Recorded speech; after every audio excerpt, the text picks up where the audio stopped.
Emergency Medical Service of Madrid, Suma 112.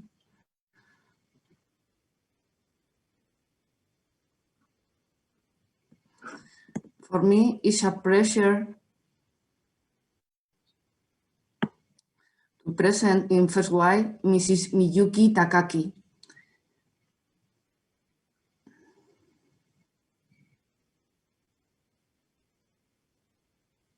She's going to explain us a relationship between disaster rescue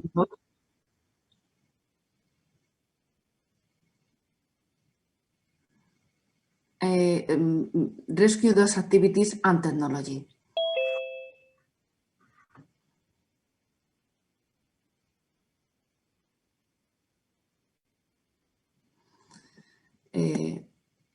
She has, perhaps I'm going to present all our collaborators, and after that, each one is going to present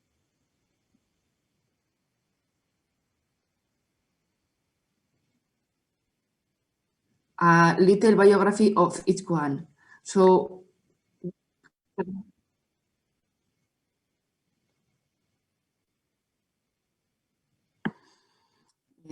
first, Mrs. Miyuki. In the second one, Mr. Tetsuo Murota. He's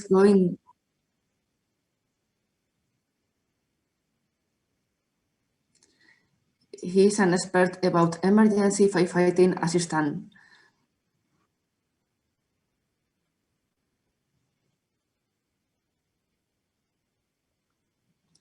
Mr. Takashi Kotani is going to explain the use of drones in disaster rescues.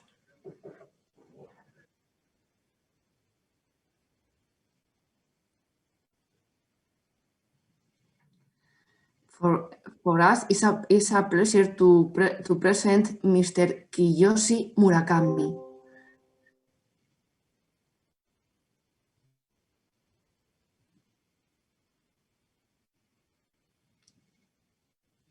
He's going to explain about the recovery from tsunami in Rikuzentaka City. Sorry, Rikuzentakata.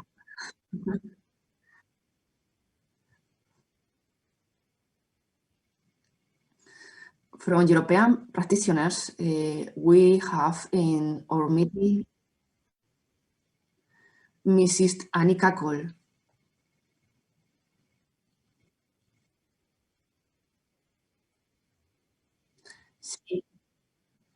She is the head of Spanish USAR team involved in search and rescue operations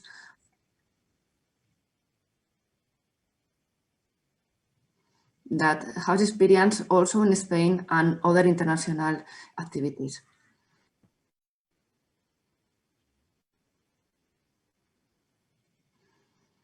The second European practitioner is Mrs. Tina Ritzmay.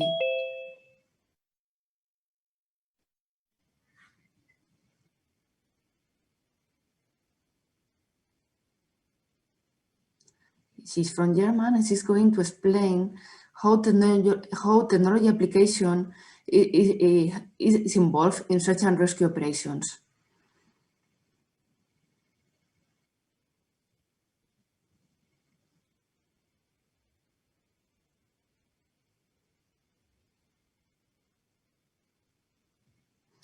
Mr. Ioannis Kolobos, he is from Greece, and he's going to explain his experience in Beirut explosion in Lebanon 2 years ago.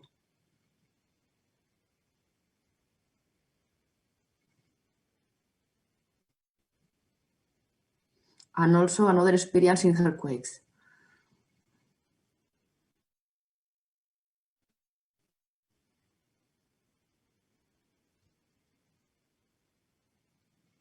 Finally, last but not least, Mr. Haris Georgiou.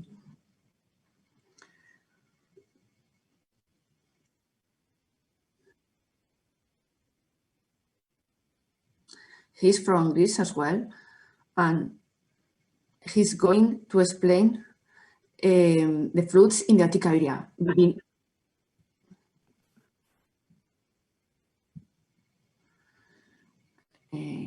And after this brief presentation, we have the chance to receive more explained biography from each one. So for me, I give you the floor, and also Mrs. Miyuki, would you explain us an explanation of your activities with rescue dogs?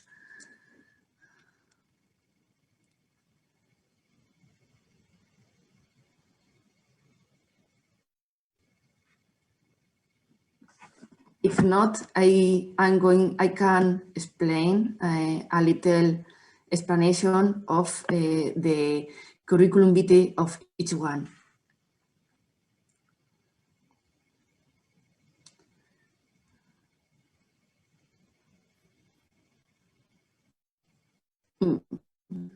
Mrs. Miyuki is from Japan Rescue Association. She has been interested in disaster after the Great East Japan earthquake, and after experience the harness of NPO operations during her internist training. She joined the company in 2014 with the hope of making a small difference with this type of situations. He dispatched to the West Japan torrential rain disasters, the Saga torrential rain disaster in 2019, and the Southern Kyushu torrential rain disasters in 2020. Also, he has experience in the Atami City mudslide disaster in 2021 to engage in search operations. He also has response to mountain requests. In addition to research activities, he also turns to support activities to help disaster-stricken pets.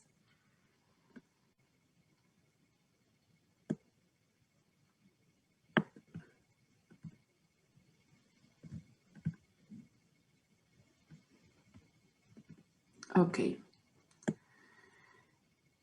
During normal times, he has collaborated with 2 disaster rescue dogs and conducts a wide range of activities, including training operations with rescue teams, conducting disaster rescue dog demonstrations, giving lectures, and training personnel.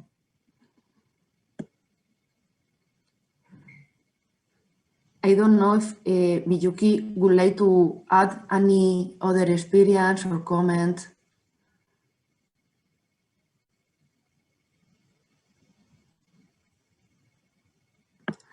Mr. Tetsuo Murota, he is a special lecturer, Disaster Prevention and Crisis Management course, National Graduate Institute for Policy Studies, Adjunct Lecturer, Graduate School of Governance Studies, Meiji University, Doctor of Polity Studies, former Director, National Protection and Disaster Prevention Department, Fire and Disaster Management Agency, Ministry of Internal Affairs and Communications, former Deputy Mayor of Hiroshima City.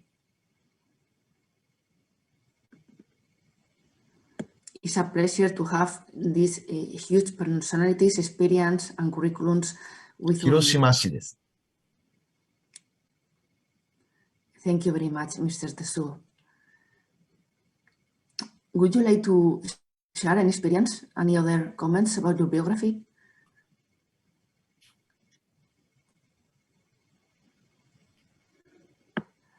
Okay, thank you. Next one is Mr. Takashi Otani. 画面共有してやってもいいんでしょうか。どんな感じでやればよろしいですか。Would this be a good time to share my screen? I'm not sure how much you're expecting right at this time. Yes, of course, it's the chance. You can share your screen and show us a specific slides for based on your experience. Thank you.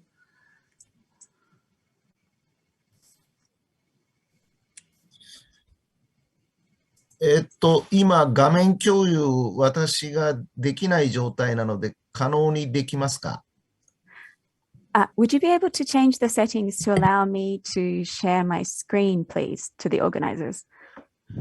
Okay. Yes, I don't have the. I don't know if you can. You could put the key of share screen. You can. You appears in your screen the option to share screen. 今、できましたかね。It's above in the middle of the screen. It's a box. Okay. Now it's okay. I think everybody can share the screen.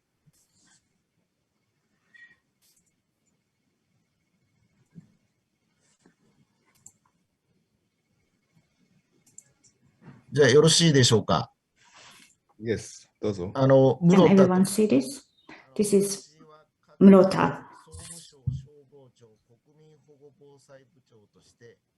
I used to work as a representative of former department manager for citizen protection and disaster prevention of Ministry of Internal Affairs and Communication. So I'd like to share my experiences with you.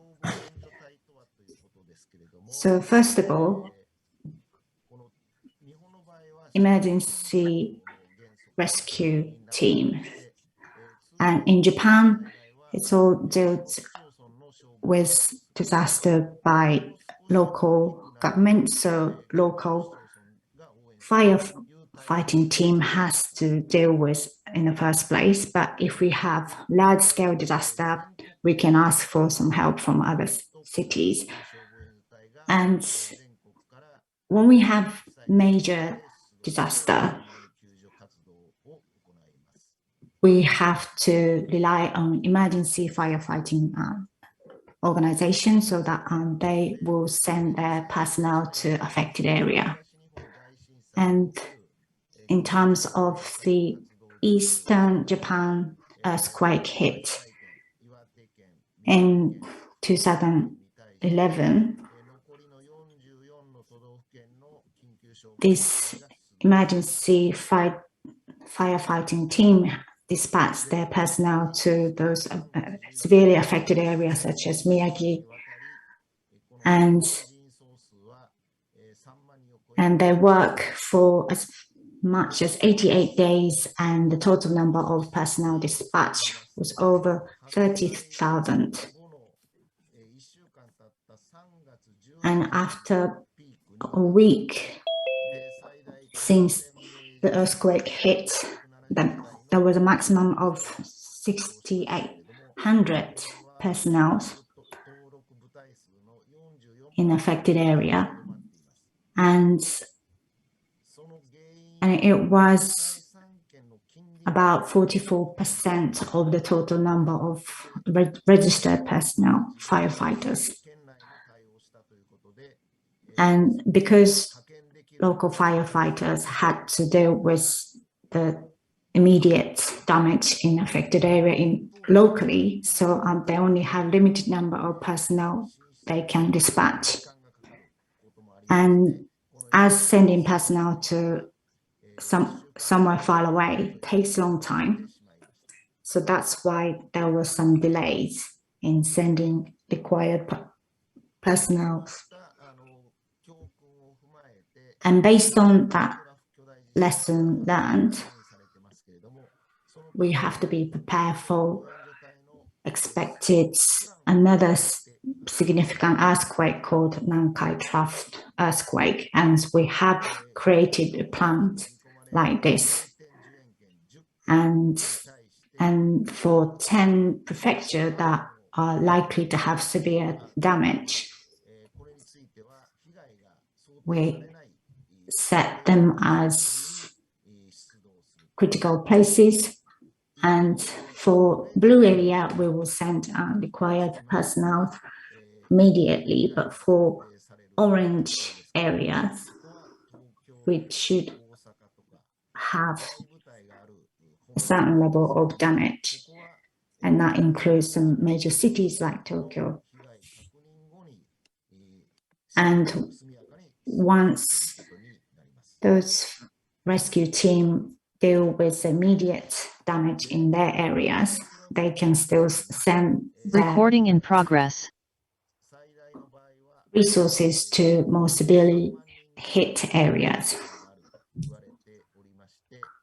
And 230,000 people are expected to be affected by this Nankai Trough earthquake, and that would be the 10 times of damage as much as what we have experienced in the past. And we will have about triple amount of emergency team members for police, fighters, and etc. And we would have definitely a large level of lack of resources. So the point is to allocate required human resources to the most severely affected area quickly.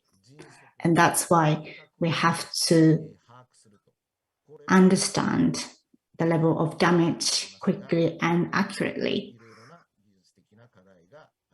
And there are still some technical challenges around this, and that comes to the end of my presentation. Thank you. Thank you very much for your Heights presentation. It has been a pleasure to learn about the experience from this specific disaster area, and thank you for sharing it. I don't know if someone would like any question about this experience. If not, we are going to pass for the next speaker.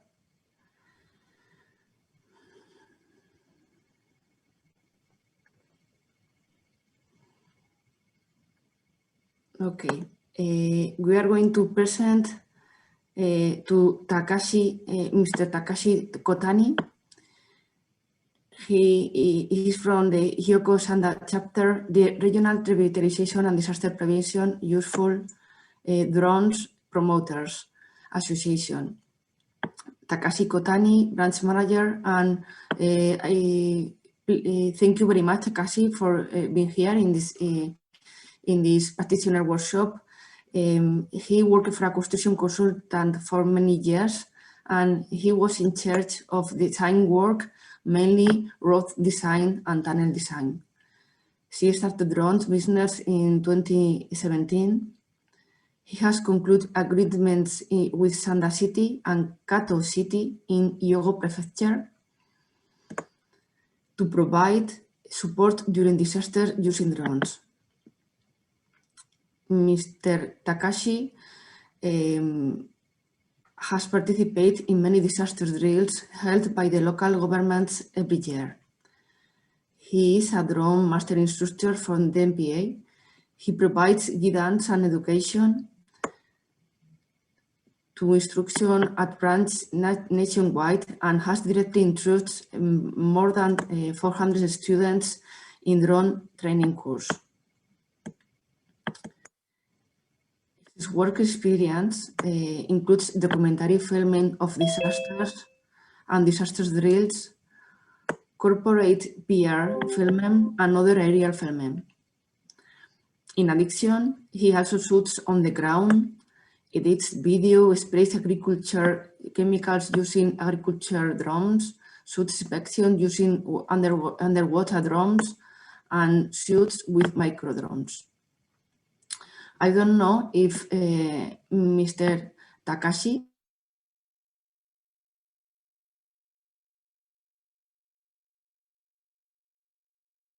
if with this abstract you prefer make a comment and offer the opportunity to other speaker.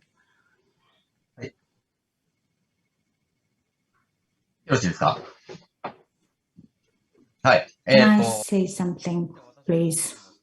Okay, so let me just add 2 more things from myself. Yes, yes, of course. So as Anna just introduced earlier, I am Kotani from Hyogo Sanda branch of Regional Revitalization of Disaster Prevention Useful Drone Promotion Association, and I provide drone training as well. And let me share my screen. Just a moment, please.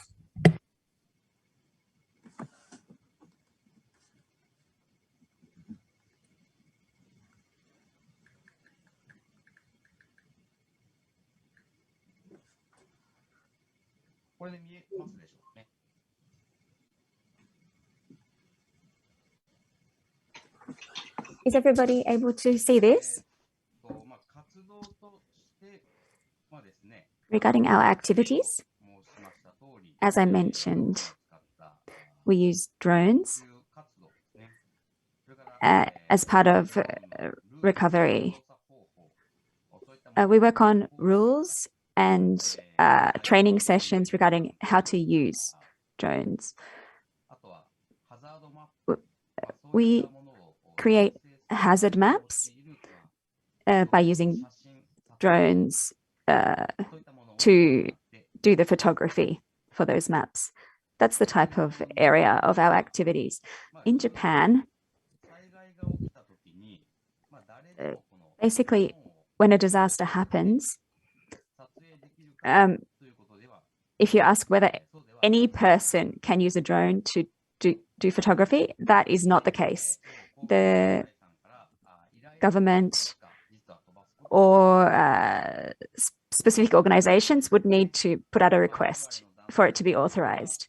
And within this situation, our organization has 38 collaborating local government areas, and we work with them in the north, in Hokkaido, in Sapporo, the capital of the island, as far down as Okinawa in the south.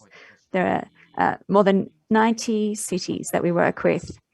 And when a disaster happens, we set out. We are dispatched to help in collecting information by using drones to take footage, photos and videos. This is from 2006. This was an enormous earthquake in Kumamoto. The magnitude was 7, I believe. Kumamoto is in Kyushu Island. The scale was huge.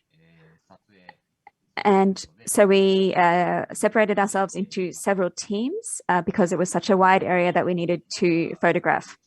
And as they are drones, the main merit is that the drone can go into an area that a person cannot safely access and get a perspective not from ground, but from above. This is a huge advantage because you can gather a lot of information in this way.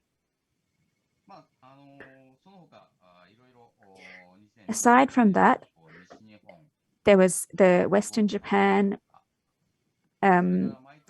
torrential rain disaster, including landslides. There are often typhoons in Japan, and we receive a request in the case of a typhoon or other disaster and set out to gather information using our drones. One issue that we face is that drones are not easy or suitable for flying in a heavy rain situation. Recently, you hear of drones that are designed to film in the rain, but the camera and the lens tends to get drips and they do distort the footage. There are a range of problems, and if we could overcome these issues through technology, I think drones could become even more valuable as a resource. That's all from me for the moment. Thank you very much, Takashi. Thank you very much for your experience, and I don't know if it will be any question about your specific experience. So interesting.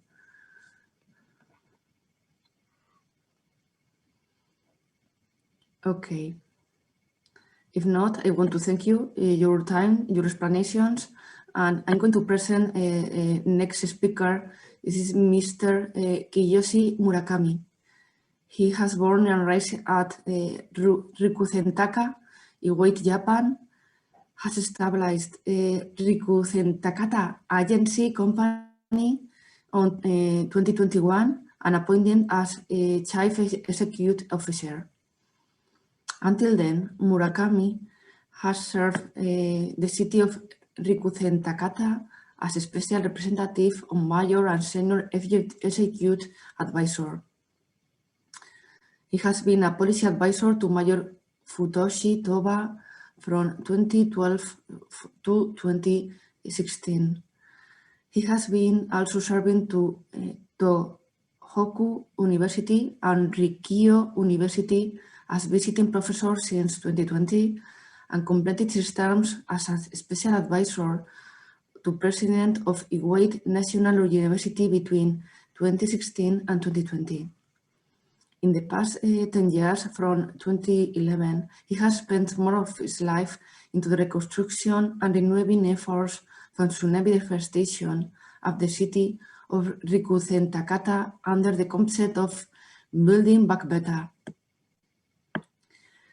Prior to this, Murakami has extensive experience in human resources management at multinational financial institutions, Goldman Sachs, Deutsche Bank, and he also served as Director of Career and Staff Support Service of Human Resources Management at the United Nations High Commissioner for Refugees in Geneva from 5 years. Thank you very much, Mr. Kiyoshi, to be here. It has been a huge biography.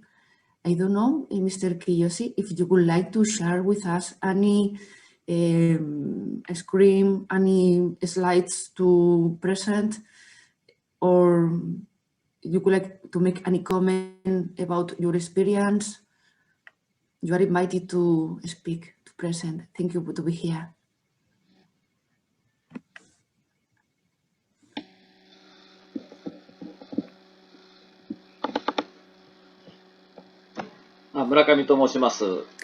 My name is Murakami.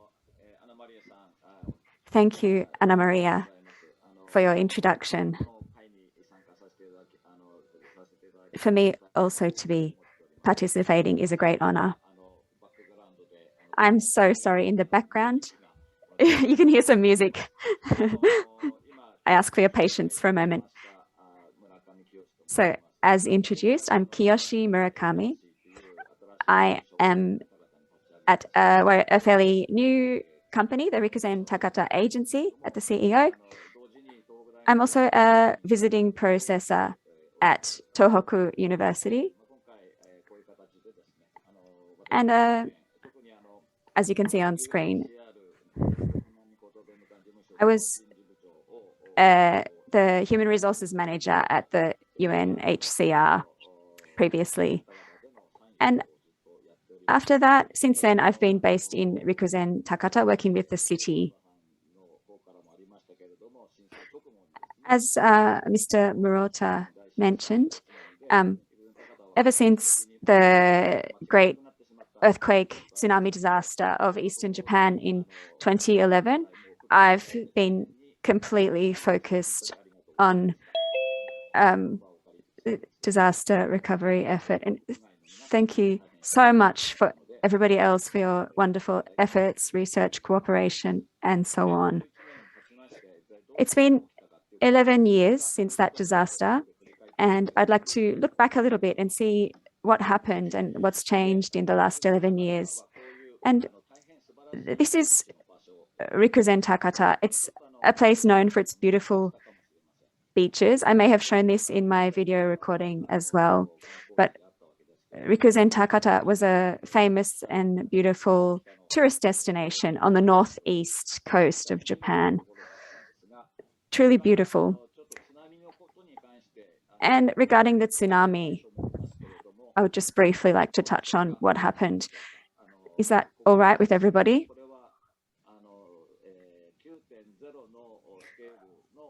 This is a scale of, this is after the magnitude 9 massive earthquake happened. As you can see, the buildings are all intact immediately after the earthquake. So Japan is known for being quite earthquake resistant. Buildings are designed to resist earthquakes. And as you can see here, basically that had succeeded. And I want to show this as a comparison to show the destruction of a tsunami following a magnitude 9 earthquake. This is, so at 2:46 p.m., the massive earthquake occurred, and about 25 minutes later, this photograph was taken. And as you can see, the buildings look completely intact. The tsunami occurred at 3:25. And well, actually, of course, it began earlier, but this is the time that it arrived. There was a 5.5 meter retaining wall in the ocean, a tsunami resistance wall. It overcame that. And as you can see in this photo, there are people actually just about to get into their car now as the tsunami hits the beach. The tsunami warning was being announced loudly all over the town from 2:46 p.m. and people were just trying to evacuate now. This is an enormous issue. As you can imagine, some people thought, oh, we'll be fine. We're not going to be victims. Nothing ever happens to us. This kind of complacency is, well, you'll see what unfortunately happened straight after that. Within 1 minute of that photo, the tsunami engulfed the town, swallowed up the town. Based on experience, you just need to listen to the tsunami warnings and escape if there's an evacuation warning, regardless of the fact that it may not always be necessary. So basically everything is covered. The entire town is completely submerged in the water of the tsunami. This is a photo taken from the fire station. It's in the town, basically the town center. You can see how the tsunami comes and it destroys everything in its path. This scene is still from the fire station, so the height of the tsunami is climbing up. Would it be all right to show a video now as well?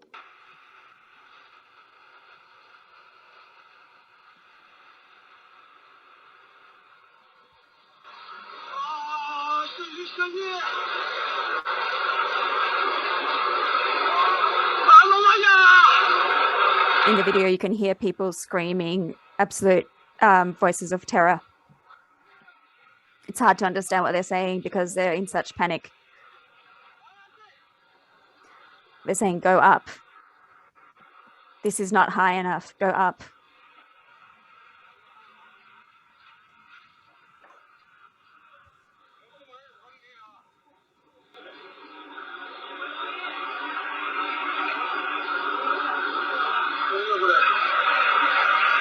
What is this?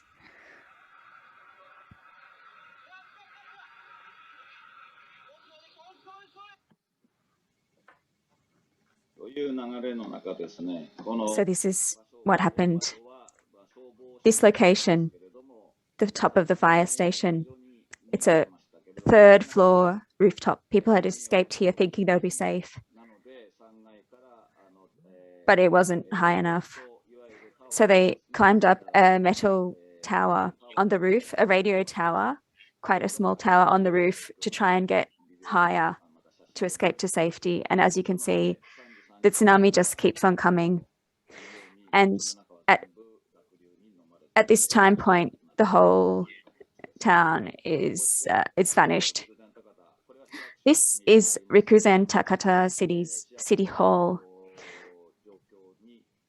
This is also partially a 3-story building. This is about 15 minutes later, so the water level has actually already dropped when this photo was taken. You can see City Hall employees and also residents of the town are on the rooftop trying to escape to safety. Of the 400 employees at the City Hall, 100 lost their lives, and those who survived lost houses, family members. The mayor of the town had only been mayor for 3 weeks, and he lost his wife in this disaster, in the tsunami.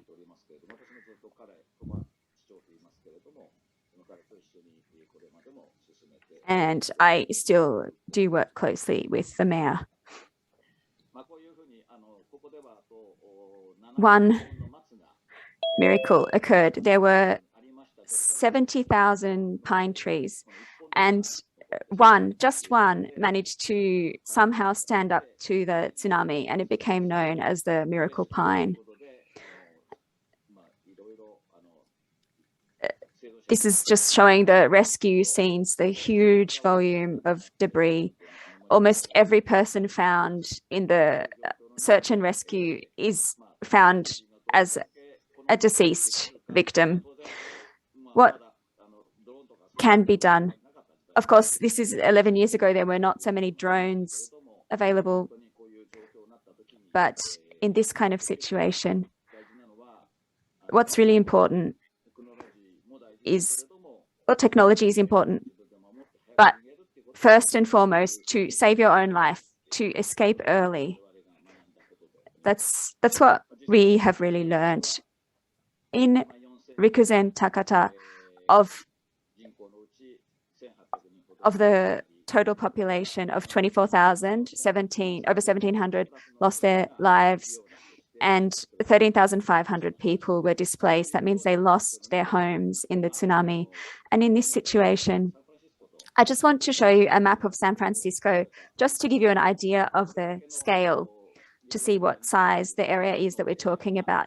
So the blue area is the area that was completely covered in water from the tsunami. If you compare this with San Francisco, it's probably about 1/3 of the size of the entire San Francisco. So this entire area has been destroyed. And this is on the night of the tsunami at an emergency shelter. People were just devastated. And the question that follows is, in the case of a tsunami disaster, basically, if you don't escape, you will lose your life. So how to communicate that, to evacuate early. And you also lose electricity, phone communication options. All the lifelines are destroyed. And so how to manage that situation? Also, evacuation programs need to be very well planned. And ahead of time, people need to have disaster preparedness and disaster awareness within the local community. An early warning system is something that really relies on technology. It should be integrated to make use of phones and all methods available. So we have a lot of new technology that has emerged since this disaster. And so I hope that will help us to avoid such a scale of disaster and devastation happening ever again. After this, Rikuzen Takata created a reconstruction plan to rebuild, to build back better. I'd like to tell you about this, but I think we don't have much time. So if you have questions, please, let's do it that way. Please ask any questions that you have. Thank you.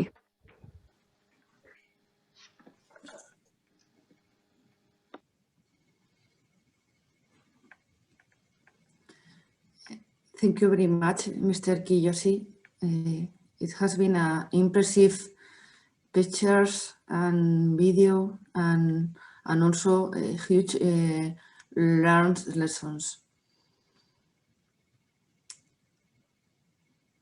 Very interesting, the gaps of technologies and also the reply of the population, the next challenge for it. If there isn't any other comment, I would like to present to the first European panel, Annika Koll. She is the head of Erican USAR Spain 1 team. And I give you the floor, Annika. ください、アナさん、宮崎康ですが。Yeah. Sorry, Yayushi. Please. Could I say something? Anna, please. Just a second, Anna. Thank you. Yes. Anna, can you hear me? Yes.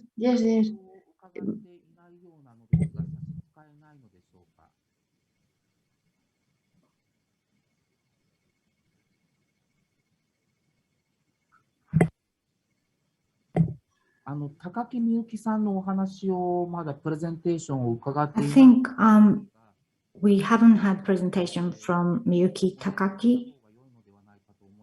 And so I think maybe we should have her before we move on to EU side. Would that be okay? Okay.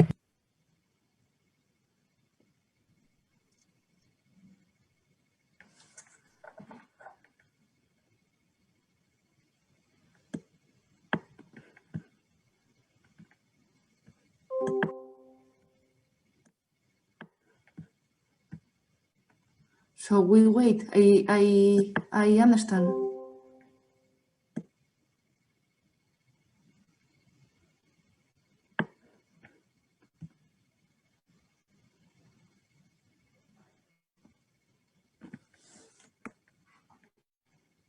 Anna それでは、アナさん、高木美幸さんにご報告をいただ Anna, く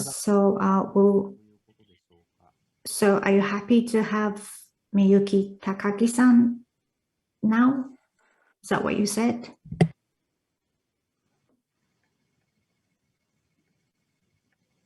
すいません。うまく入れず申し訳ございません。 Apologies, I wasn't able to jump in properly earlier. I am Takaki from Japan Rescue Association. Let me share my screen. Thank you. Thank you very much, Takaki.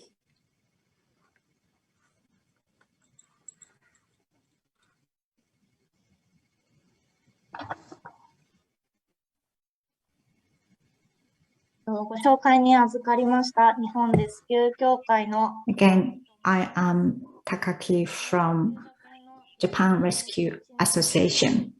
I've been involved in training rescue dogs for the last 8 years, and I was involved in various disaster activities.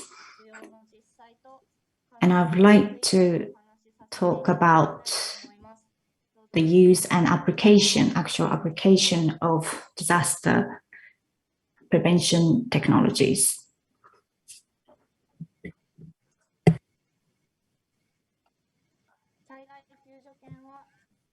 And disaster rescue dogs have a significantly great sense of smells and can be used as one of the tools to search victims. We don't use lead to connect handler and rescue dog. And rescue dog will just follow the smell of like sweat or etc. of anyone trapped. and rescue dogs can get through even narrow and dark places. So dogs can let handler knows any survivors or victims as soon as they found, and by barking towards us. However, in the very severe affected areas, the dogs may not express much reactions as much as they normally do. And there's a pile of mud in the affected areas, so a rescue dog wouldn't be able to smell much. And when people die, it generates a different type of smell. So in most cases, rescue dogs wouldn't be able to bark with confidence, even when they identify anything.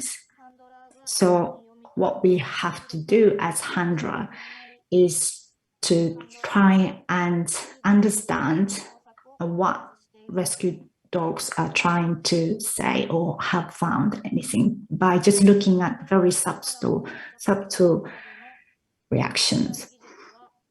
And disaster prevention technologies such as camera can show what's happening inside the collapsed buildings, but it can also be used to identify what kind of reaction that rescue dogs are having, so that we can identify their movement objectively. And that would help us finding any survivors as quickly as possible. And using disaster prevention technology would produce enormous amount of potentials. However, affected area have a lot of wooden pieces, mud, and it poses so many risks following disaster. And so rescue dog, which have these suits, rescue suits, might get stuck because of these poor conditions. And at the moment, it is difficult for them to carry out what they're supposed to do in this affected area with these suits. However, if these rescue suits become much lighter and maybe it can integrate it with other systems in the future, like drones, then it should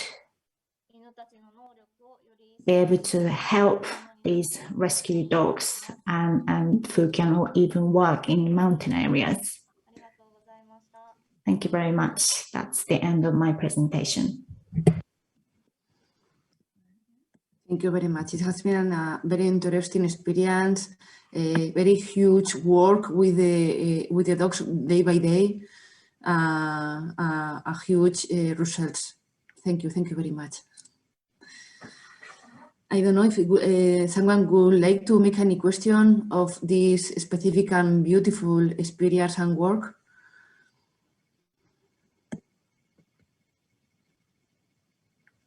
Okay. After the presentations, we will discuss about the different profiles and tags into the disasters. I want to present to the next speaker now, Annika Koll, the head of ERICAN USA Spain One team. And I give to Annika the floor in terms to explain her experience making ERICAN along the world with earthquakes and others. Thank you, Annika. I don't. Hello, good morning. You hear me well? Yes, we can hear you. I'm gonna share my presentation. I'm gonna share it. Anika, we are having difficulty hearing you. Are you in the English channel or the Japanese channel? If you're in the Japanese channel, you should put yourself in the English channel. As far as I know, I'm in the English channel. Okay, maybe you can get closer to the mic because it's very difficult to hear you. I can get it a little bit closer. So I'm just gonna begin with my presentation here. You hear me better now? Yes. Okay, so. Yes. But if you can be more, you can put your microphone nearest from you. It's my computer, so otherwise I will have to put my head in the computer. Okay. We can hear you better than previous. I will speak loud. Yes, please. First of all, I'm going to introduce myself. As Anna said, I'm the team leader of ERICAM, that it's the regional fast response team to disasters of Madrid. I'm a fire officer in the regional fire brigade since 2001. I'm very involved with the INSARAG, the International Search and Rescue Advisory Group.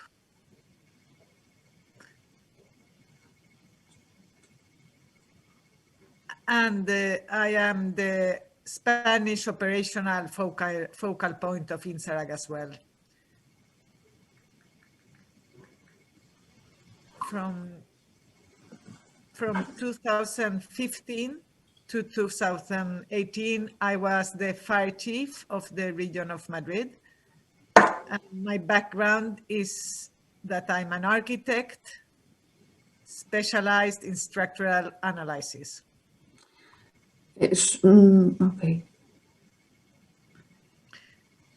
So, ERICAM, a short introduction, is a classified as a medium team by INSARAG and the EU Civil Protection Mechanism.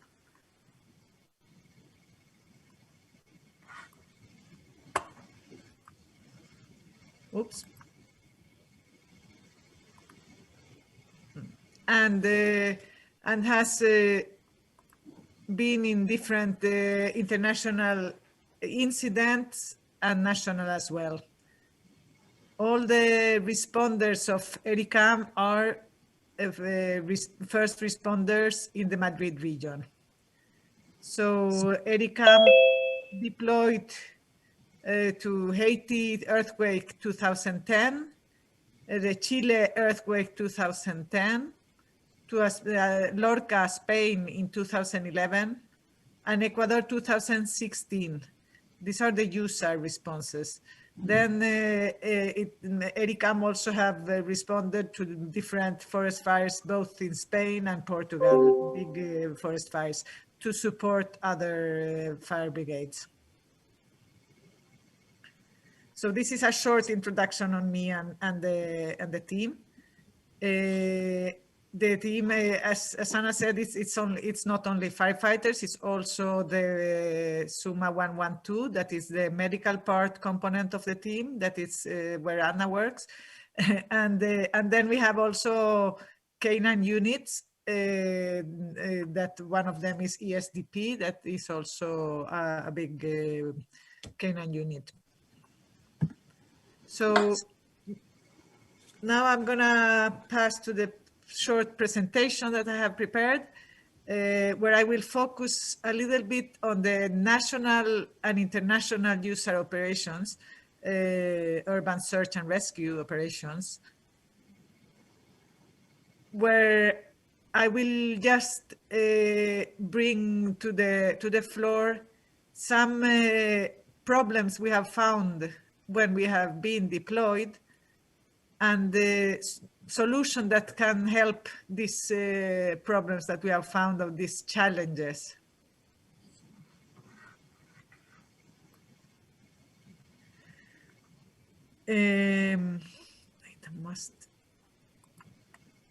So I would make a big difference between the level of user response that we can have. We can respond at local or regional level, at national level, or international level. And the response will be very different and with very different challenges. As you can imagine, when you respond to a local response, it is because it is not a big incident, so big. So it has the same challenges and problems as other local incidents, plus some special needs because it is an urban search and rescue incident. At a national level, that means that the local capacity has not been enough. That means that the nation asked for support from the other provinces, regions, and municipalities, emergency responders. Then we have the same, of course, the problems that we find in a local user response. Plus the challenges of a bigger emergency, more responders with no local support or network or local logistics that we are used to. And finally, in an international user response, where we have all those previous problems, plus many, many other problems when we have to respond. Of course, many logistic problems, but also operational problems, as it's an extensive damaged area with affected infrastructures and services, and local and national capacity has been exceeded. And not only exceeded, but normally also with problems because they are affected.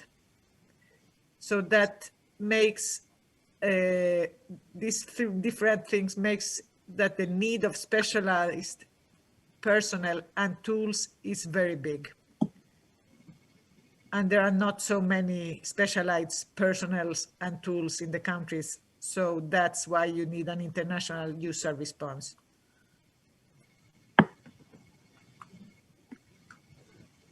So when you go to a local user response, as this is a gas explosion in the Madrid region, you need the specialized knowledge and tools.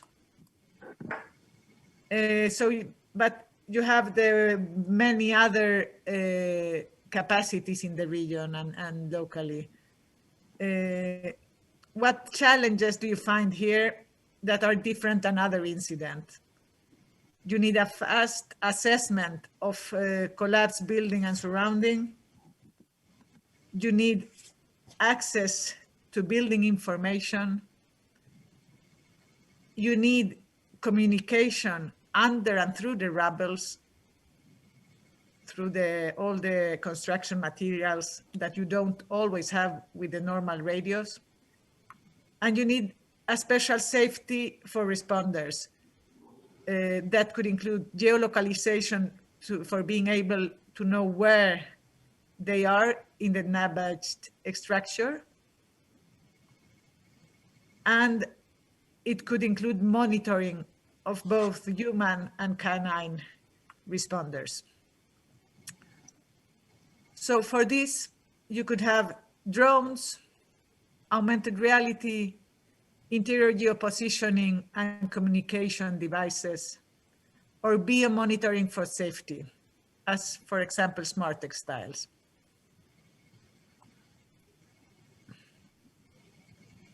when you go to a national user response, you have similar challenges to local response, but there are different responders that normally don't work together.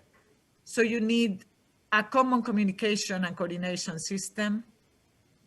And you need that this system can link with local and regional systems and coordination systems as well. This is normally the big problem, is the coordination of different emergency responders.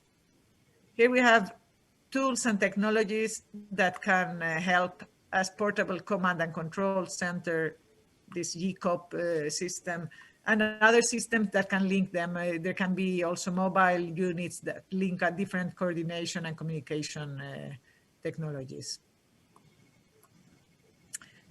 As last, there is the international user response that, as you can see here in the picture, has many things that makes it different. You have not your own transport. You have not local or national support.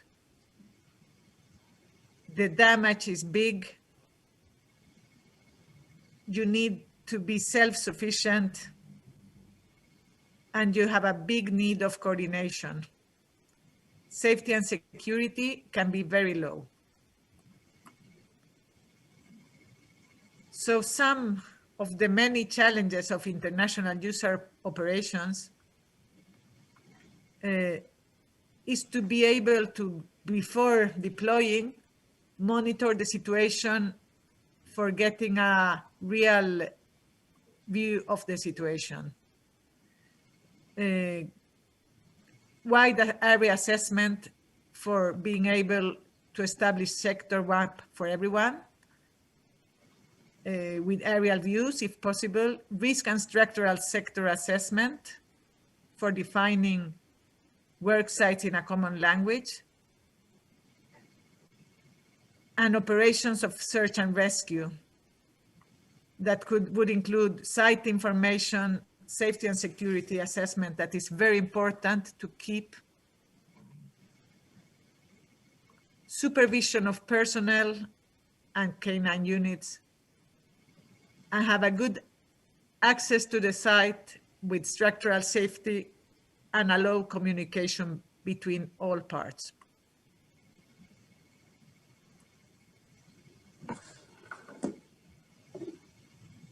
And for that, we have many new technologies that can help us now. Our experience has been very bad in that sense because we had not very much technology. Now we can find social media analysis that can help us in the beginning and through the deployment. We can have help with augmented reality, both from the air and from the ground. Drones that can give us a lot of information and help to avoid useless efforts from the ground. New mapping on the current situation that can be superposed together with the new situation. Extended reality, robots with cameras and sensors, drones, coordination platforms. We have already the INSARAG methodology that gives a common language with the ID and markings and categories. Then we could have mapping and drones for the operations, robots with sensors and drones with sensor for improving the safety and security, and smart textiles, K9 wearable devices for biomonitoring and geolocalization of the first responders. And for accessing the site and being able to find the way to enter and access the structure with safety and knowing that the communications will be there, we can use land or aerial autonomous vehicles with sensor and thermal cameras, robotic platforms, and management for improve the coordinated management for taking better decisions.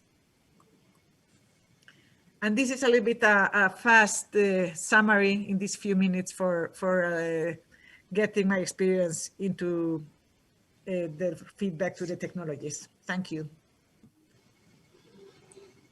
Thank you very much, Annika. Thank you very much for showing us the experience of ERICAN, the gaps, and also the needs that new technology of FASTER cover it. A huge experience and a huge lessons covered. I don't know if there is any other comments from the audience or also from the other colleagues in the meeting to Annika.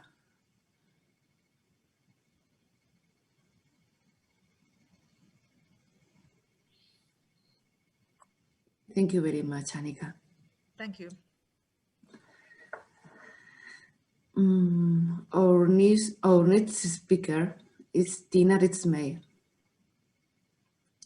Thank you very much, Tina. Welcome to the meeting. It's a pleasure you will be here. Tina started working at the AW in 2016, and it has been responsible for the management and implementation of the UA Exchange of Experts projects. In 2018, she joined the staff unit Research and Innovation Management, where she was responsible for the acquisition of national research projects, internal and external communication, and advertisement of the staff unit's activities. Her current tasks as a senior researcher include supervising junior researchers in the AW during the research project acquisition process. Currently, she is also the coordinator of the 2020 project Cursor.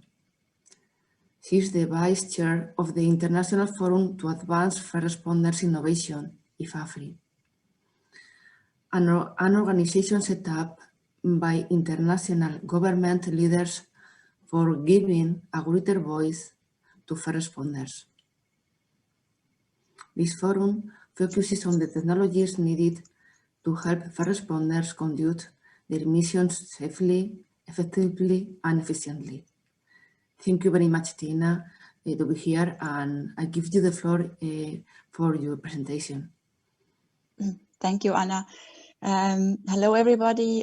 First, many thanks for the opportunity to be here, share our experiences with you, and also learn from your experiences. It's a very valuable opportunity. And thank you, Anna, for doing the short presentation about my biography. So I can go to the next slide. I hope you can see my screen. Okay. Yes, so I'm just continuing where Annika stopped. So I was asked from the organizers to talk about the technology application in the search and rescue. And I thought that maybe it makes sense first to show what I'm concentrating on, because search and rescue is a very wide terminology, and it can cover mountain rescue, air or sea rescue, but I am talking today about urban search and rescue. DHW is a German government agency, is national civil protection agency, and we are working nationally and also internationally.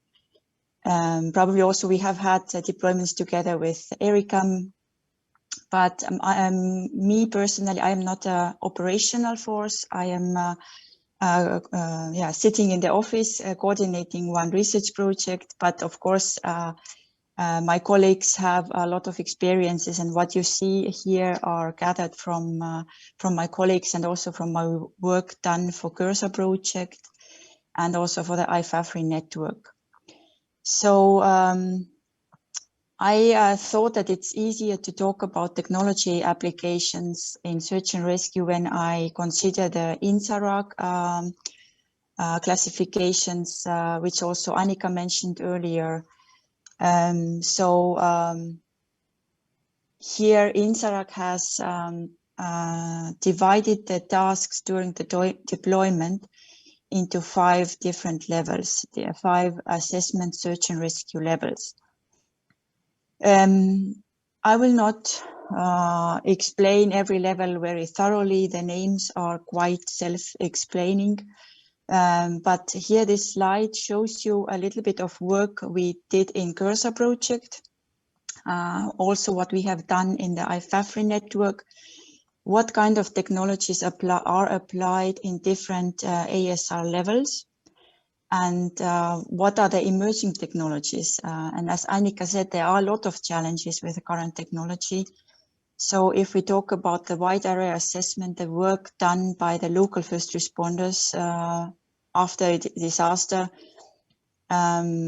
this is basically still done with pen and paper, with communicating with local people. And of course, I am generalizing here. There are definitely teams who can use very high modern technology, but this is the response what we got from several first responders from Europe, that in our life outside deployments, we actually can use very modern technology. We have cell phones, different augmented reality equipment. We use virtual reality daily, but unfortunately, these advancements are not reflected in search and rescue or generally in disaster relief activities. So this is the problem. And here I wanted just to show you that there are emerging technologies available. And now we just need to try to move to the next phase and involve these technologies also into the disaster relief. So unmanned aerial vehicles, drones are already 15 years, if not more, available.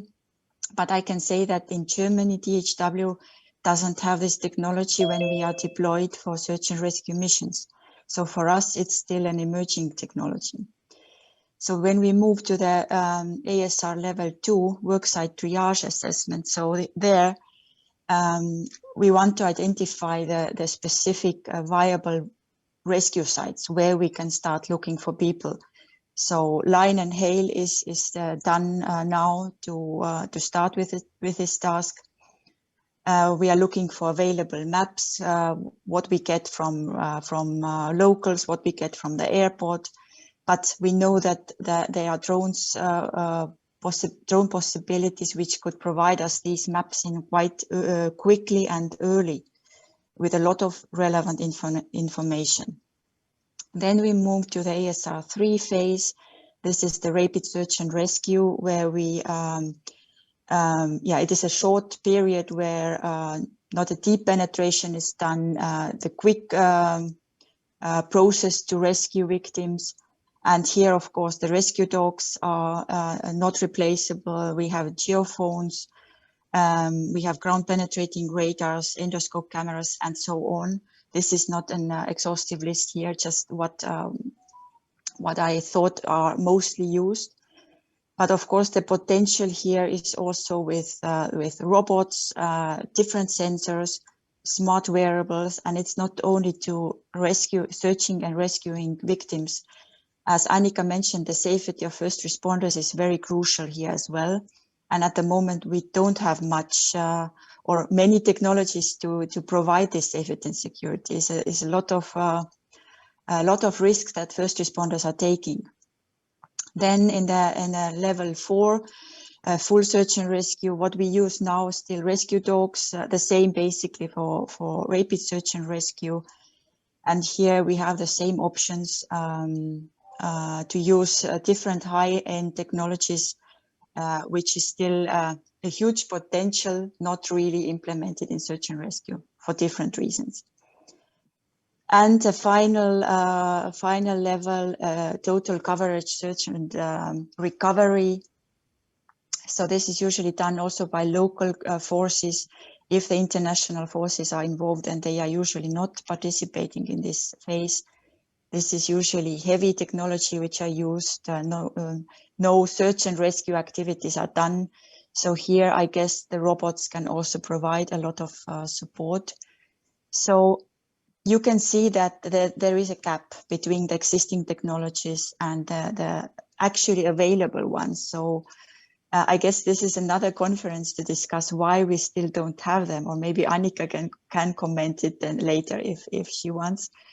I know that in DHW in Germany, it's just, I cannot say that we don't have resources. The resources are always there. It's the priorities and the decisions we make, and it takes time, unfortunately, to have these high-tech technologies in the first responders' hand. And with the research projects, we are, of course, also moving one step towards the situation that we have these technologies. And that's why it's very important that first responders are involved in projects like FASTER, like Cursor, that the technologies developed are matching our needs. That, for example, in ASR3, we have the technology which is suitable for completing tasks. And to conclude, what I also want to mention is that we don't, with research projects, we should know that we don't want to replace anything. We want to complement the existing technologies. So that has to be clear from the beginning. So not that I've had this question a lot, if we have robots and we don't need search dogs anymore. Search dogs, in my opinion, will stay because they have just such a huge value for search and rescue operations, but we just need more opportunities for first responders to choose, to make decisions. Yes, so that's all from me. I had not much time, but as you can think, there is a lot to talk about. It was just a very brief overview of knowledge we have gathered in research projects.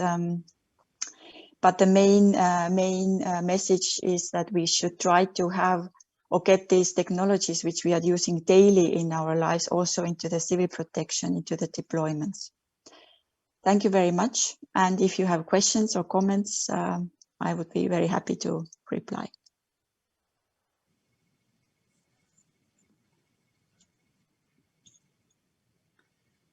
Thank you very much, Tina. Thank you for sharing us all the overview, all the different phases of the urban search operations, and the way in which the tools have been used. It's very interesting how the different urban USAR teams use the technologies in terms of improve the reply to their disaster. It's very interesting how we can improve who can improve our work and the intense work of European Commission to help us during this type of situations. Thank you very much, and we hope we could discuss these gaps, these new technologies after the presentations. Thank you, Tina. Thank you. If there isn't any other comments, we start with Mr. Ioannis Kolobos. He's the head of a firefighter in Athens, Greece. Thank you very much, Ioannis, to be here. I'm going to share a little biography of Ioannis. He has been educated at the DRI American College of Greece and the Hellenic Fire Academy in Athens. He appointed to the Disaster Response Special Unit IMAC in Elefsina Airport. Sorry, Ioannis, if I don't spell very well the names. No worries. He has served as Chief Administrative Officer and all expertise across specialties, including search and rescue operations, technical rescue, CBRN, and man-made and technological affairs expert. Over 5 seasons, 28 and 29, was trained in forest fighting by the elite hotshot crews in California. And he holds the position of team leader for the Hellenic ground forest fight-fitting modules with vehicles since 2012. From 2011 till today, has achieved 3 different levels of training through the European Union Civil Protection Mechanism and registers as expert in European Pool for Emergency Response, CSIS. Currently, he holds position of Head of Disaster Response Directorate in the Fire Corps of Athens. He has been deployed overseas in Barm Earthquake, Iran in 2023, and Big Sur area forest fires, California in 2009. He has experience in earthquake in Albania in 2011 and also the Lebanon explosion in 2020. Thank you very much, Ioannis, to share with us your experience, your biography. It's a huge experience in very different countries, in very different catastrophes.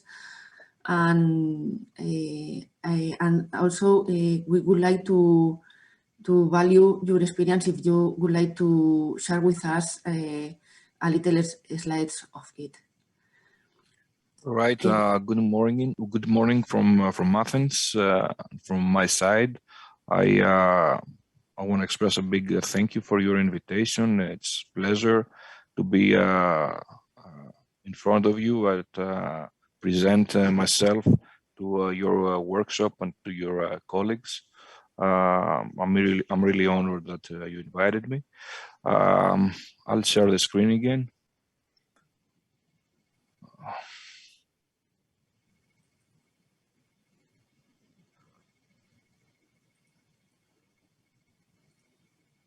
So again, my name is Ioannis Kolovos. I'm a fire lieutenant colonel. I come from Athens. More or less, what you've heard is true from Anna. I currently work for the Directorate in Hellenic headquarters for disaster response. I've spent most of my career years in firefighting in a special unit which is called EMAC, and it's now representing Greece in all activities through the European mechanism. EMAC is one of the first rescue teams that participates consistently in every international incident since it was established back in 1987.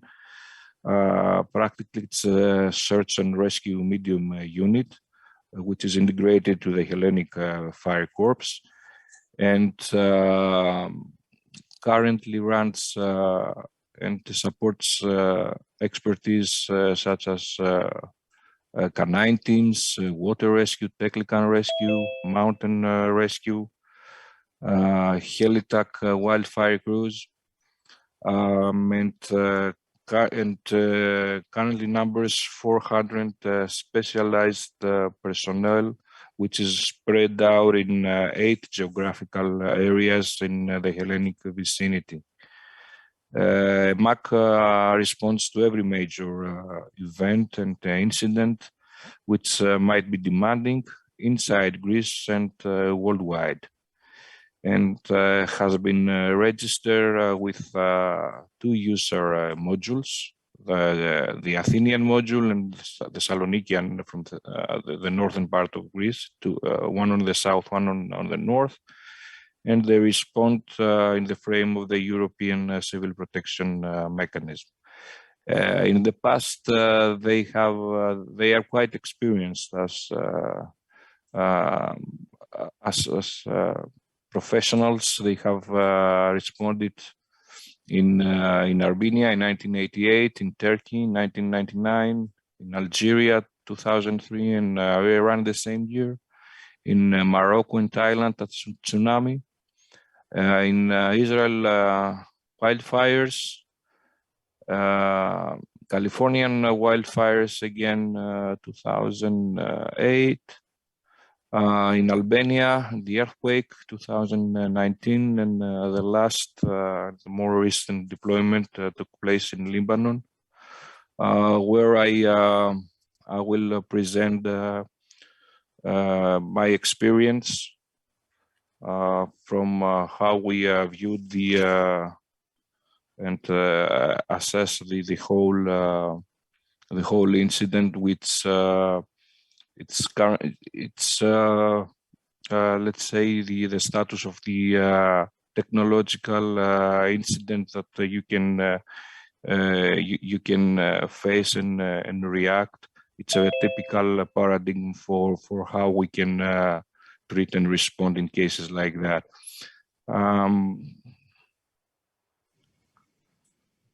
The Greek module deployed in Lebanon explosion in August 5th, 2020, and was a light search and rescue module. And the type of response was the same that we had in Albania in the Durrës earthquake in 2019. We followed the same pattern, meaning that it comprises of 20 men, 2 canine teams, 2 light vehicles. It's airborne for the purpose of rapid deployment by a military plane, the C-130.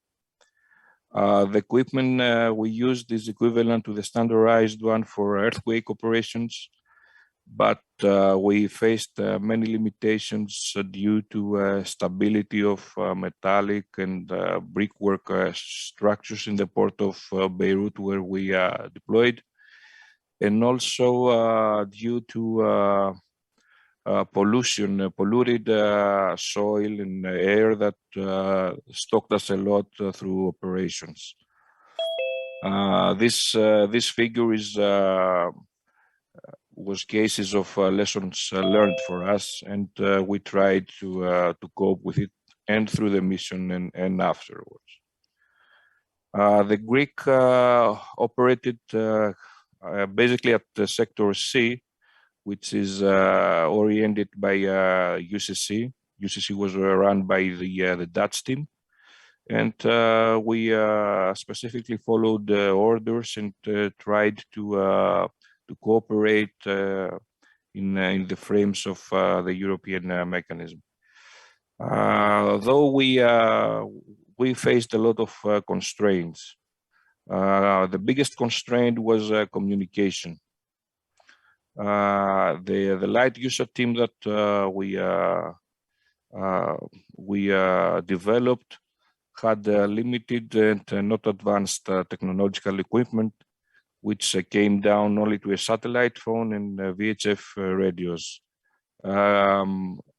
Both options did not operate as expected, as planned, because we have disruptive signals interfered in our frequencies most of the times. Communication was a handicap for us throughout the mission.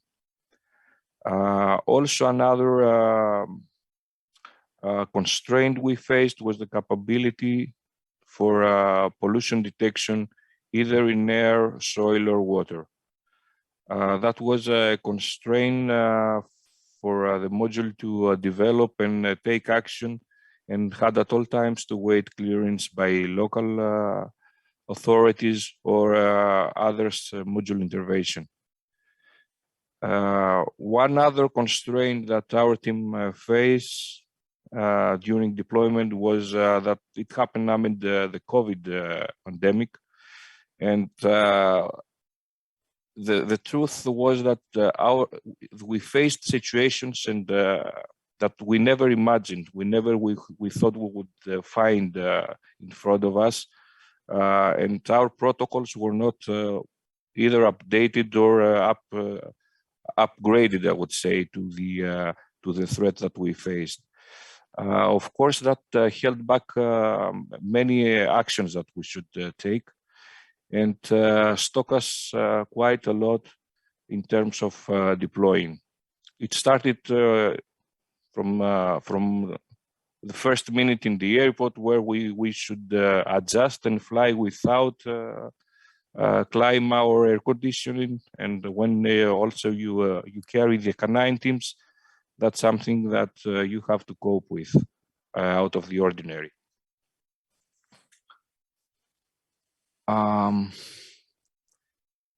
There is a well-known saying amongst the first responders, which claims that every incident is different. This case stood 100% in Lebanon. We faced political turmoil, we faced civil unrest, gunfire, we were censored. There was a fear amongst us concerning terrorist act, and all this happened in a neighborhood, in a territory, which of course was close. It's not far away from my country, but it was a totally different tradition, an Arabic country, and all of that had reflected to the Greek firefighters, who had different and have different mindset and mentality, and that comes something in comparison to the local stakeholders and players in the incident. At all times, we struggle to adjust out of our comfort zone and our custom expectations, and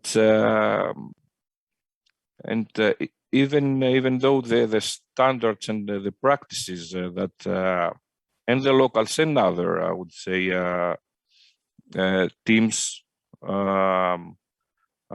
practices have against pandemic were totally different from what we had known and we were familiar with.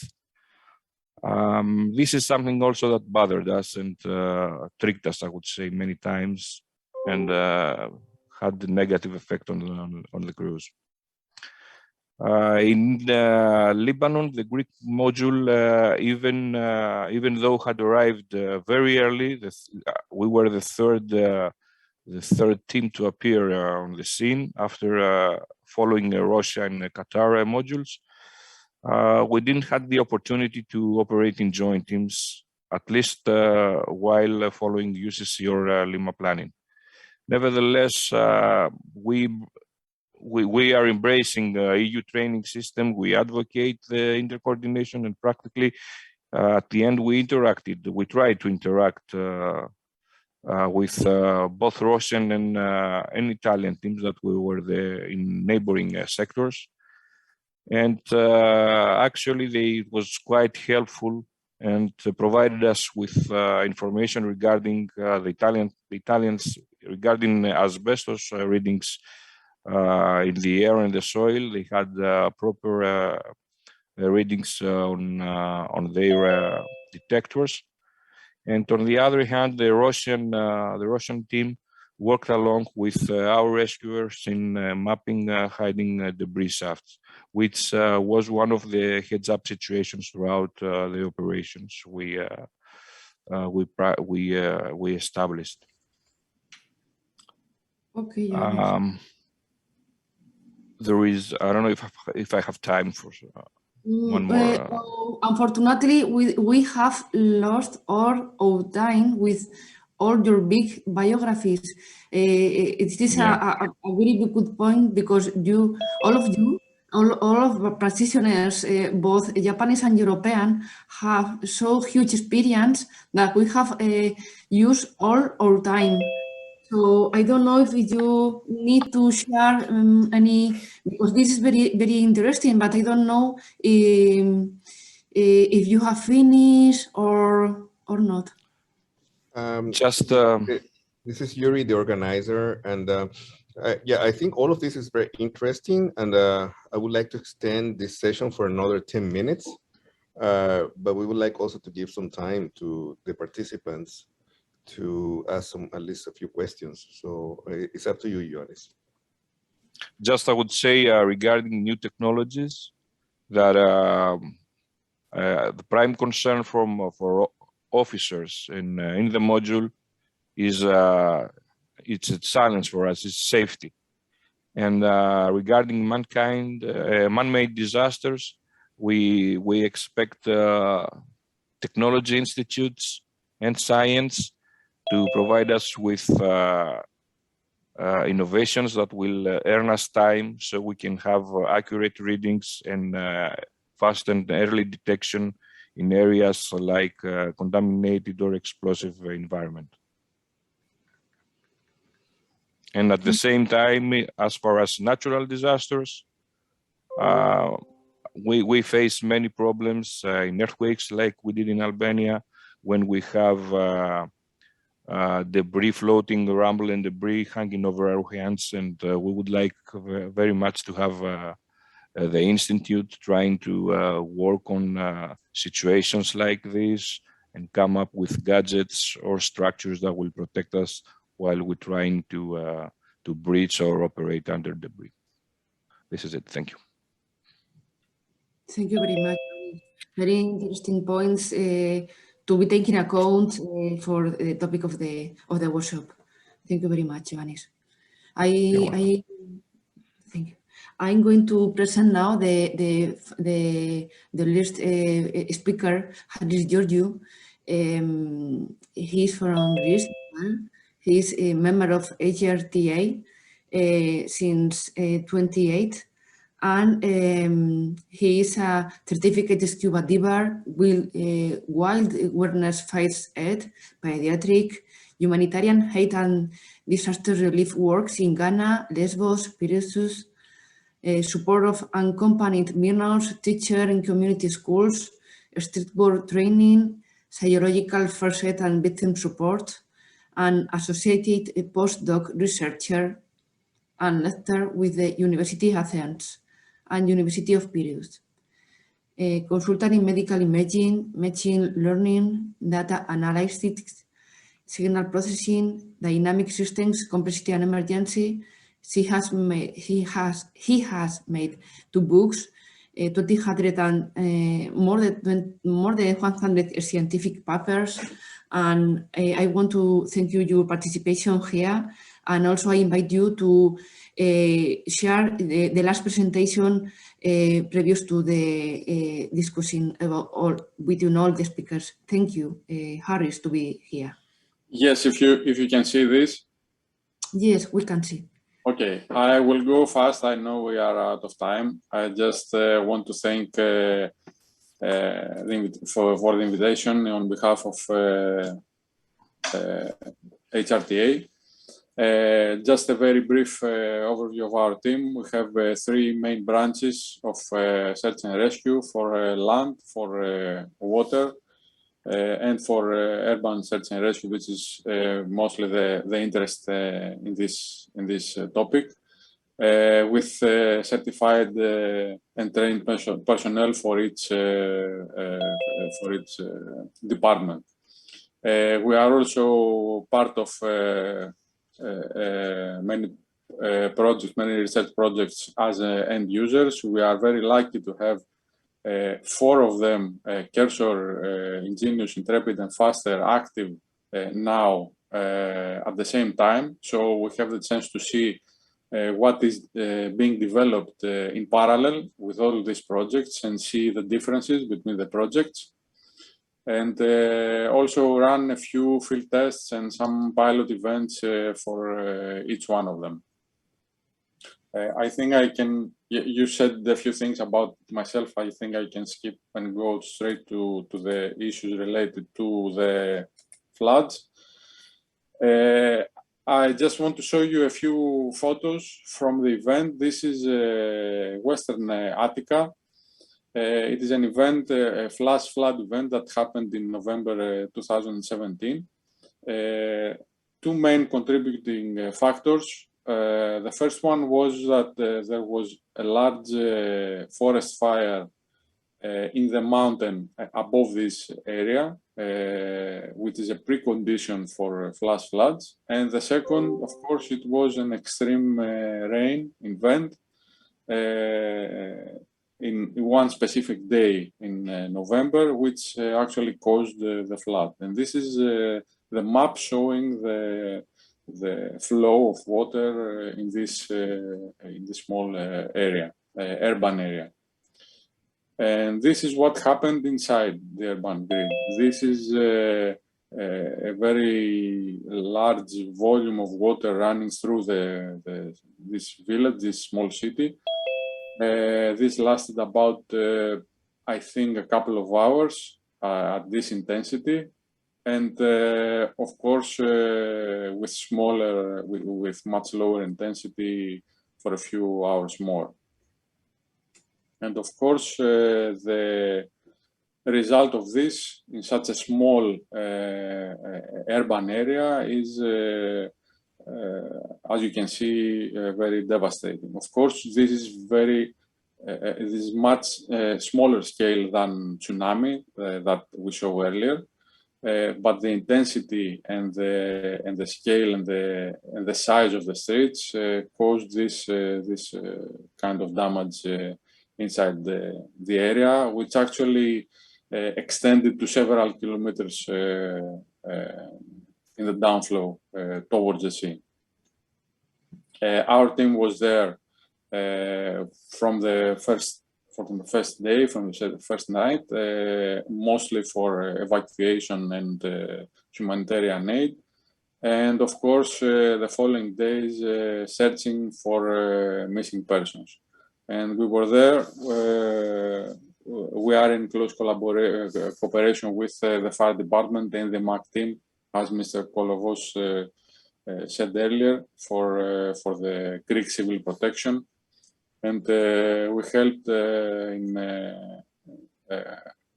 finding all the missing persons and the casualties in order to close this event. Most of the issues that I was planning to say about what we are dealing with in the field, in search and rescue operations, are covered by Annika regarding the use of technology in the field and the special issues that we have. Also by Mr. Kolovos regarding the constraints of technology and the current equipments that we use in the field. And also by Tina from the Kersor project that describe how these technologies can be applied in practice in almost all the ASR levels in urban search and rescue. I don't want to spend much time. I don't know if we have time for discussion. But I think I can stop here. And Thank you very much, Harris, for your presentation, speak topics and tools explained. I would like to make, we have seen main technology used, previous experience in major disasters. We have seen technological shortcomings encouraging disaster experience. And also, I would like only one question for all the speakers. What do you think that it's going to? What do you think about the future technological and human challenge in the medium and long terms, both for man-made disasters and natural disasters?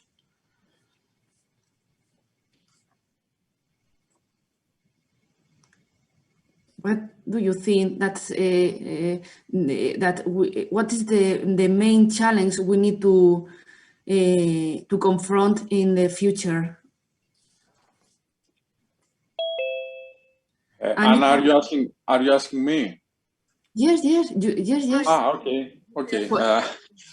Okay, just briefly to say that we have more or less various challenges in all the phases of a disaster event. I mean, in the prevention, we can have technologies that help us do preventive planning, and especially in urban environment, have better buildings, have better monitoring in events such as floods and fires. Also in mitigation, regarding the central planning and the situational awareness and the personal training and all the stuff that helped the first responding unit to have a better capacity in order to respond to such events. Most of what we saw is with regard to actual search and rescue missions in the field, to have safer deployments and better results and faster results in the field. And of course, the recovery part, which is mostly for humanitarian aid and reconstruction. Of course, this is beyond the search and rescue topic, but the technologies that are developed for search and rescue can be extended to these challenges as well. Thank you very much, Harris. Very interesting, your apportation. Also for Japanese speakers, would you like to make any contribution to what do you think is the most important challenge for the future? Yes, Mr. Kiyoshi.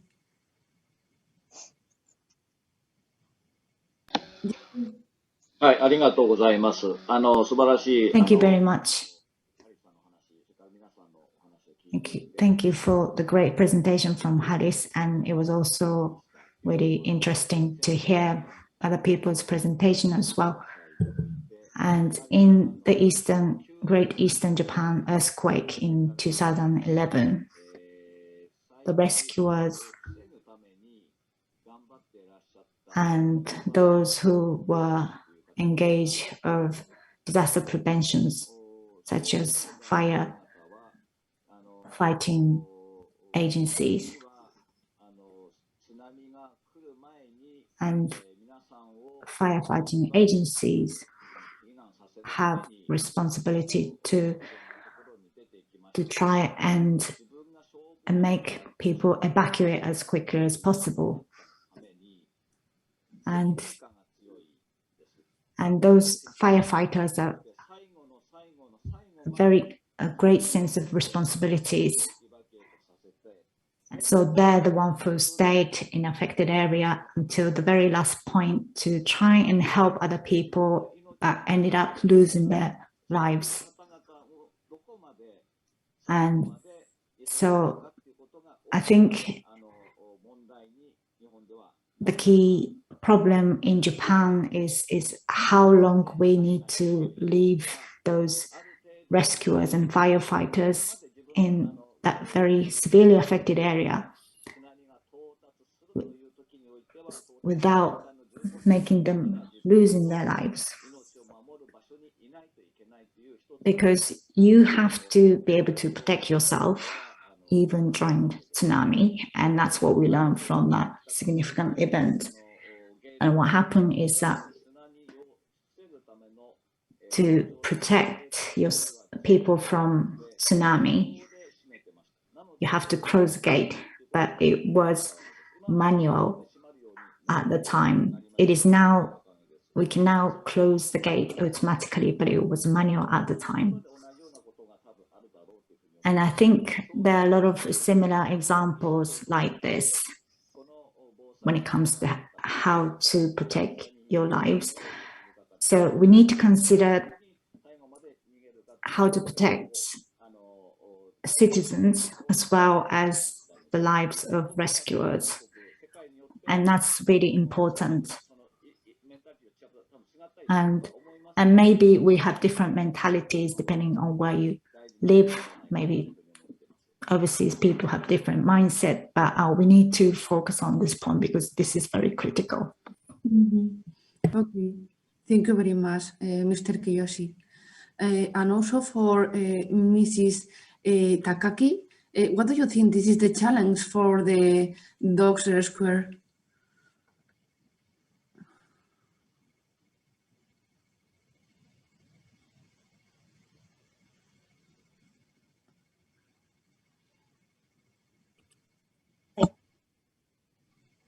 重な講演ありがとうございました。Thank you very much for your interesting talk. Since we have this special opportunity, I would actually like to ask a question regarding the activities of rescue canines. One thing I always have trouble with is, in the case of a landslide, there is a location that was there previously on a map, and post-landslide, that location may have moved. And to compare pre and post landslide, it's extremely difficult to gather that information in Japan. And I'm wondering how that is in the rest of the world for the professionals. Do you have a method to gather that information? That's my question to the team outside of Japan in particular. Perhaps Annika can help in this reply. Yes, I missed the first words of the question. So it was how we deal with something in the rest of the world, but I lost the communication there. It's about the data, the transmission of the information with the dog guides during the disaster area, also with the rest of responders. I don't know if you would like to develop this question with specific data. Do you would like to know? Well, I think we have the same problem all over the world, and it's data that could be very practical to have, and we don't have it really now. So I think we are sharing the same problem, everyone, and I think technologies can help us to solve that problem. I can just I jump back to what Mr. Murakami said about the rescuers, and I would also say the dogs in this case, that there is a big focus always, not in this forum, but about thinking of the victim's safety before everything. And it's important, but I agree completely that we cannot forget that if we don't have safety for rescuers, we will not have any rescue of the victims. So I think it's a very important thing that the technologies, in this case, that there is a projects that look on the safety of rescuers and make this technology user-friendly, because rescuers are normally not big technological fans, or they are normally more of using their hands and their heart. And then we need that technologies are good, but are very easy to use. And I think that's one of the big challenges of this kind of technologies, because they must be very advanced, but very easy to use and very fast to use and very, user-friendly for rescuers, I would say. No? And I talk in this case especially of firefighters that has to have many different capacities, because it's a very wide profession. And at last, we need that technologies that can help us to be safe and that can help us to make a faster response and be more efficient. It's very important that they are very easy and intuitive to use. And I think that's a big challenge. I would say that would be the biggest challenge, because normally the ones that develop technologies are very different in that sense, because they are very technological and specialized in technology. And in this case, the users of that technology needed to be very easy to use and not having to do big trainings and big difficult things for being able to use them. Thank you very much, Annika. Very good key points to be considered. Also, with this specific point of developing technologies for the future. Thank you very much. Finally, the last two questions for making an overview of the advantages we have got from the past. for Mr. Murota and Mr. Ioannis, what technologies that are available now would have made a difference in disasters that happened 10 years ago? Omar?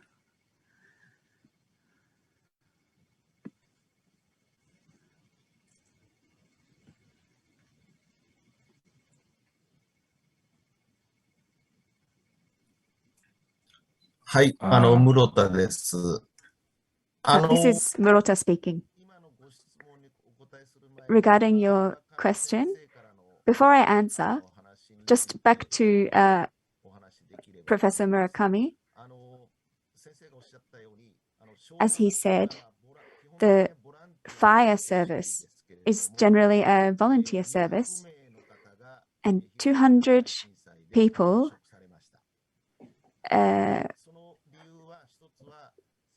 joined in the East Japan Great Earthquake.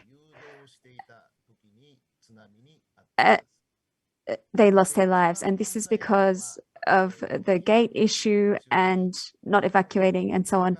And the main problem is that you call out to people to evacuate, but they don't respond. And you waste time asking people again and again to evacuate, and it ends up that the firefighters lose their lives because of this.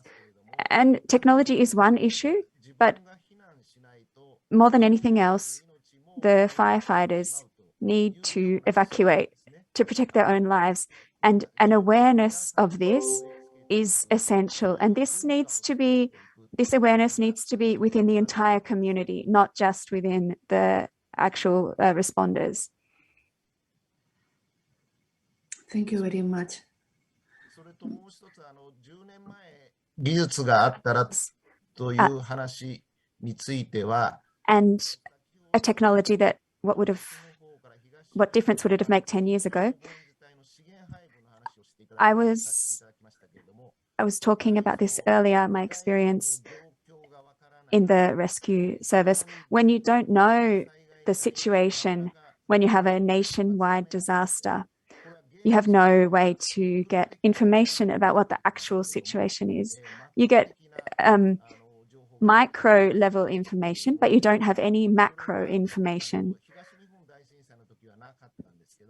In the case of the great earthquake of East Japan, this didn't happen. But when you have the effect of the tsunami, and you can calculate it on a supercomputer, within 30 minutes, you can predict the scale of the devastation by a tsunami. And if we had had something like that back then we could have dispatched people in a completely different way. That's what I would say about that particular disaster. Thank you very much, Mr. Kurota. I don't know if Mr. Ioannis you'd like to upload any other. Yeah, that's very true. The comparison you mentioned, I will only refer to two examples. One of them is the Mati incident. I think you've heard about it. We suffered 103 losses 3 years ago, which was an enormous, fast, furious fire. If I can compare models that we exercise now, it's a unified system, alerting system, which has been established now in our operational center. I think the outcome would have been totally different in those days. We wouldn't have suffered so many victims because evacuation would have been easier and information would have been passed right on time. That's one case, and another case I can think of, and I've been reported to, was a case of rescue in a canyon accident, where we thanks to drone use, we pinpointed and we located in time during night hours one victim. Otherwise, he would have been dead out of hypothermia. We were fast. Time matters in these cases. And it all happened thanks to technology. Thank you. Thank you very much, Ioannis. I want to thank you, all your contribution to get an overview of the disasters and a specific point of view of each profile, each specific emergency assistance into the catastrophes, each different type of disasters that affect us each day. And also how the new technologies support us improving or reply. I don't want to use more time. I want to make ask for apologize for the next meeting because we have used time from them. And also I want to thank you all for your point of view and your contribution and attendance. Thank you very much, everyone. It has been a very enriched meeting. Thank you very much. Thank you. Thank you. It's an Very honor. much. Very much. Thank you. I don't know if So I don't know I if would you like really want to make any other application. Yes, I would like to make an announcement. I know that we are running late, but we're going to take a 10-minute break. So instead of starting at, I think it was 8:30 CET. No, sorry. It's at 10:30 CET. We're going to start at 10:40 CET and at 18:40 JST. So sorry for the inconvenience. We're just going to take a 10-minute break, and everybody's welcome to stay. But we need to do a little bit of testing and also instructions for the new arrivals. Okay, so I'm going to get started with that, and then we start with the session at 10:40. So first announcement is that unfortunately, Mr. Anastasios Dimo had an emergency and will not be able to moderate the next session. Instead, we have asked Fabio Perosini from the KPRF to moderate the next session. So that's which is gonna start in about 7 minutes. And then also, for those new arrivals, this Zoom symposium has simultaneous translation capabilities. So if you just joined us and you would like to listen to the presentation in English, please use the button right next to the More button at the bottom right. And so, sorry, that sounds like a tongue twister. So on the bottom right, you have a button that says Interpretation. So just set it to English if you want to listen in English, and set it to Japanese if you want to listen in Japanese. Okay, that's for those people who just joined. Okay, other than that, we'll just do some tests. So Fabio, are you here? Thank you very much, Yes, everyone. I'm here. Yes, can you see me? Yes, we can see you. Thank you very much. Okay, so Fabio, you should set your interpretation mode to English so that you can listen only in English. It's on the bottom right. Yes. Okay, all right.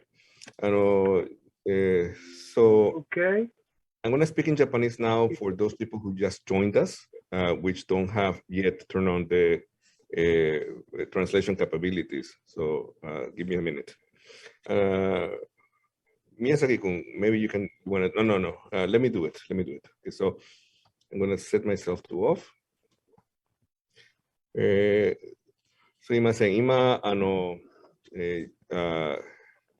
会議に参加し始めた日本人の方なんですけれども、For Japanese audience who just joined this session, this meeting will be simultaneously interpreted. If you would like to enable interpretation, please click on the globe icon at the bottom of the screen. And if you select Japanese, then you can listen to Japanese interpretation. And then English speaker will choose English. That's all. Thank you. Okay, so we can get started in about 4 minutes. I'll take a quick break and I'll be right back. Everybody, you can take some breaks and then we'll get started at in 4 minutes sharp. Thank you. Thanks.